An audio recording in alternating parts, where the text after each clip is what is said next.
Tuhan, Shalom Bapak Ibu. Ya, kita bersyukur boleh berjumpa kembali. Hari ini saya akan share tentang jiwa yang tenang. Ya, apapun yang sedang kita alami hari-hari ini, mari tetap tenang. Ya, jangan panik, jangan takut, tetap bersyukur.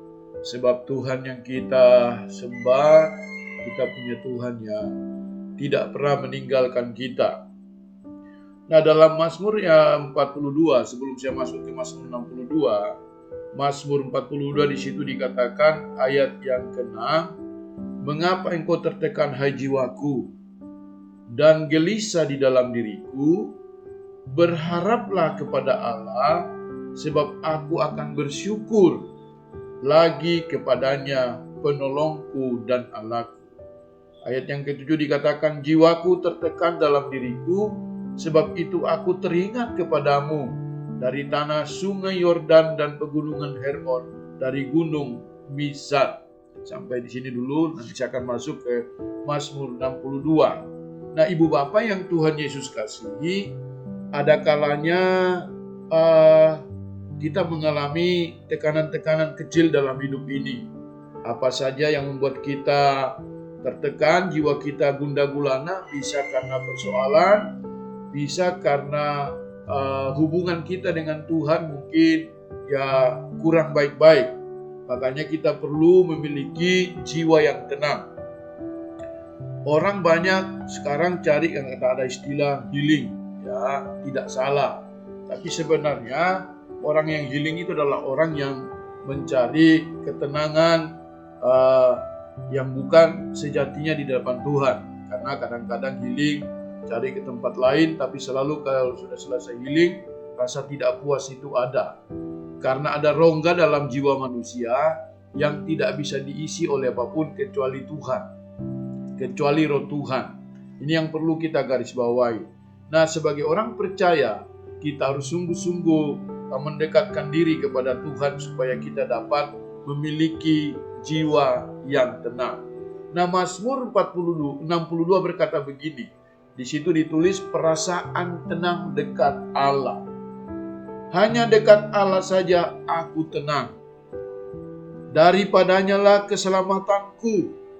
Hanya dialah gunung batuku dan keselamatanku.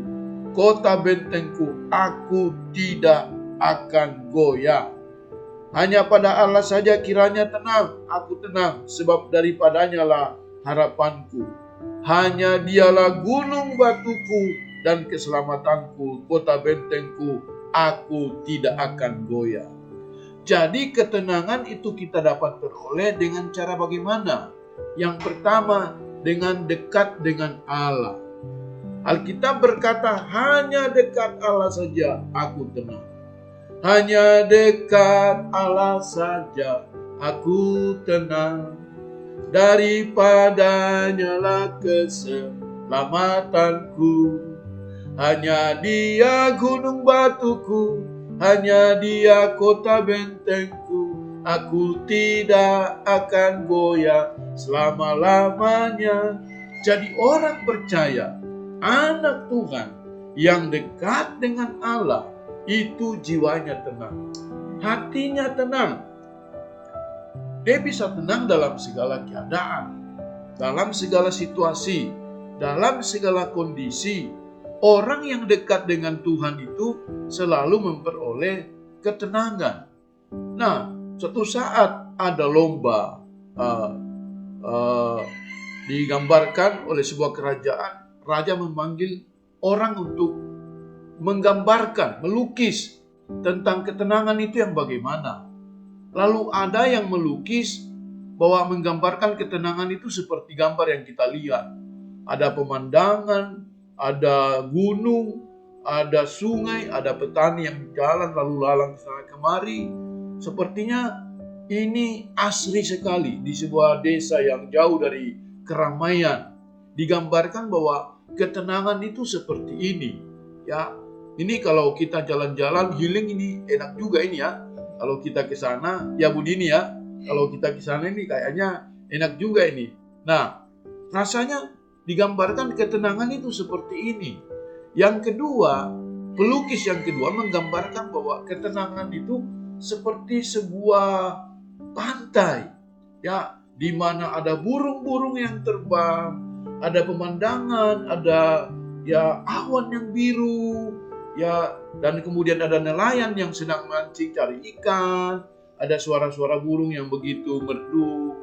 Tetapi yang ketiga, melukis tentang ketenangan itu digambarkan seperti ada air terjun, kemudian derasnya air yang mengalir, tetapi di tengah-tengah angin ribut, ada digambarkan di situ ada burung, ya, ada seekor burung, ya, yang membuat sangkar di situ, sarang.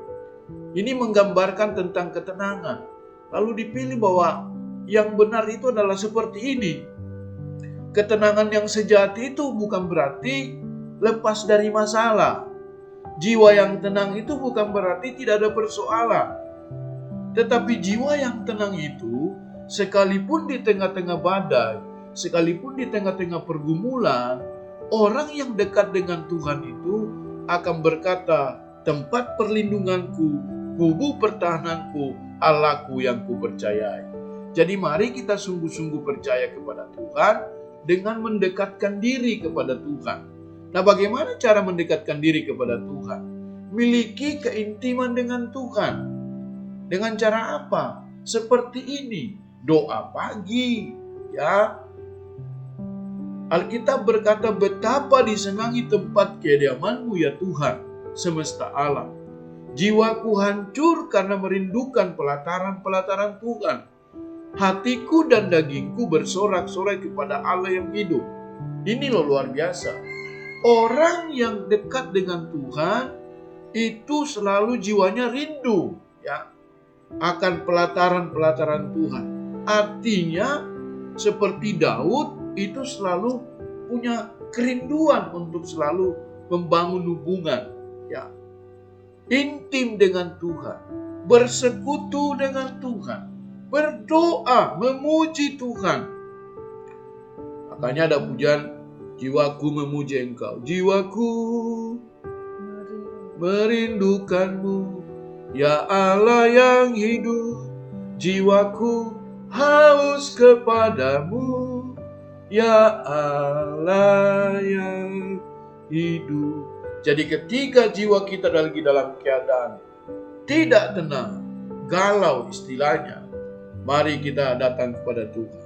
Karena ketika kita dekat sama Tuhan, kita memperoleh jiwa yang tenang. Yang berikutnya, bagaimana kita mendekatkan diri kepada Tuhan? Miliki penyerahan diri pada Tuhan setiap saat. Alkitab berkata, serahkanlah hidupmu kepada Tuhan dan percayalah kepadanya, dan Ia akan bertindak. Mazmur 37 ayat 5. Karena Allah telah berfirman, aku sekali-kali tidak akan membiarkan engkau, dan aku sekali-kali tidak akan meninggalkan engkau. Jadi apa yang menjadi persoalan kita hari-hari ini Bapak Ibu? Entah usaha pekerjaan kita lagi mengalami masalah, ya, mungkin kita sedang merintis sesuatu pekerjaan, atau mungkin kita bergumul tentang kesehatan, tentang apa saja. Mari miliki ketenangan dengan Tuhan. Jiwa yang tenang dengan apa? Berserah sepenuhnya kepada Tuhan. Jangan ambil alih beban kita. Tapi Alkitab berkata, serahkanlah segala kekhawatiranmu kepada Tuhan. Sebab Ia yang tahu apa yang menjadi masalah dalam kehidupan kita. Jangan jauh dari Tuhan. Selalu mendekatkan diri kepada Tuhan, ya. Lalu hidup dalam kebenaran. Karena Alkitab berkata, di mana ada kebenaran, di situ akan tumbuh damai sejahtera. Dan akibat kebenaran ialah ketenangan. Nah, luar biasa kan? Jadi ketika kita hidup dalam kebenaran, karena kita mendekatkan diri kepada Tuhan, dan Alkitab berkata, di mana ada kebenaran, di situ akan tumbuh damai sejahtera. Dan akibat kebenaran ialah ketenangan dan ketentraman untuk selama-lamanya. Jadi jiwa kita ini tidak gundah gulana, jiwa kita ini tidak panik, jiwa kita ini dapat tenang. Tenang di tengah badai, tenang di tengah kesulitan, tenang di tengah pergumulan, karena kita dekat dengan Tuhan. Kunci yang pertama adalah kita harus hidup di dalam dekat dengan Tuhan dengan cara miliki penyerahan pada Tuhan, miliki keintiman dengan Tuhan, lalu hidup dalam kebenaran. Ini akan menolong kita untuk mampu melewati setiap tantangan dalam kehidupan kita. Yang kedua, bagaimana caranya supaya jiwa kita mengalami ketenangan? Ya, jiwa kita ini tenang. Alkitab berkata, hanya pada Allah saja kiranya aku tenang. Ya, sebab daripadanya lah harapanku.